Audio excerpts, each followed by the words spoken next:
When I first began working with clients back in the sort of early 1990s, many people, when they begin this process, they actually put on weight. And so I had to think in terms of, how do I make this simple?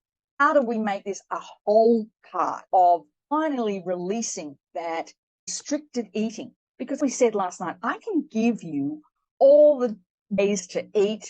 You know, what happens if we are in a restricted eating phase? Let me know if this is you. You go on a diet, you restrict food, you do really well for about 6 weeks, and then all of a sudden, all hell breaks loose and you can't stop eating. That's the way the body works. If you go into restriction, the body eventually gets sick of it.